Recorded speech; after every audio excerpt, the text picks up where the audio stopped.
La maison Charles-Mignon est une maison familiale, basée à Épernay depuis 1995.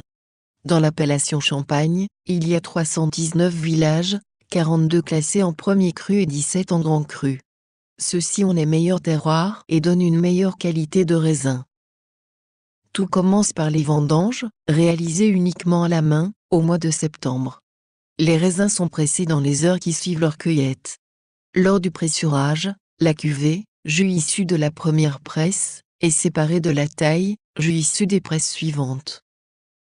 La visite débute dans notre cuverie. C'est ici que le jus de raisin arrive par camion-citerne. Les mousses sont regroupées par cépage et par cru.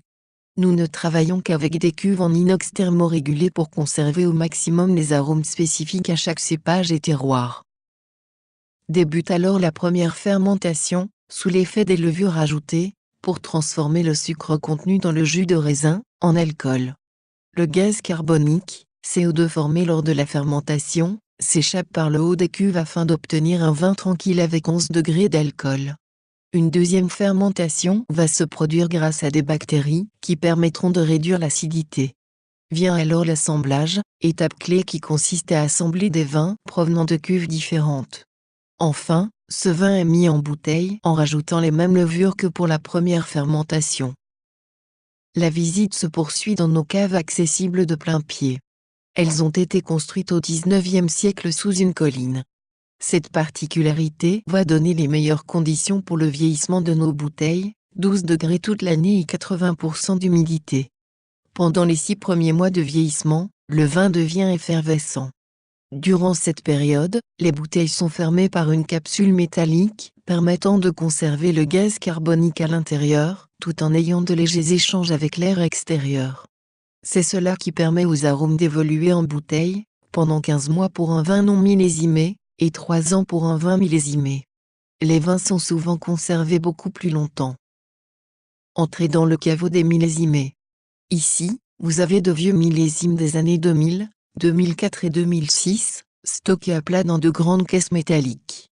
Ils sont conçus pour être conservés une vingtaine d'années et pour développer des arômes plus évolués.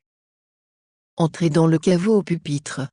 Avant la mise sur le marché, nous devons expulser le dépôt que les levures ont fabriqué. Pour cela, nous utilisons un pupitre, sorte de casier en bois triangulaire, ou un gyropalette, une palette tournée par un bras métallique. Chaque jour, les bouteilles sont tournées d'un quart de tour sur elles-mêmes et relevées à chaque passage. À la fin, le dépôt se tient uniquement dans le col de la bouteille. Puis vient le dégorgement. Le col de la bouteille est plongé dans un bain réfrigérant à -25 degrés permettant de faire geler le dépôt. Le champagne ne gèle pas car il contient de l'alcool.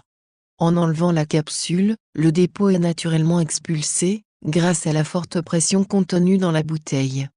On ajoute alors la liqueur de dosage du sucre qui déterminera la nature du champagne, c'est-à-dire brut, sec ou demi-sec. La dernière étape consiste à fermer la bouteille avec le fameux bouchon de liège et le muselet, puis à poser les étiquettes.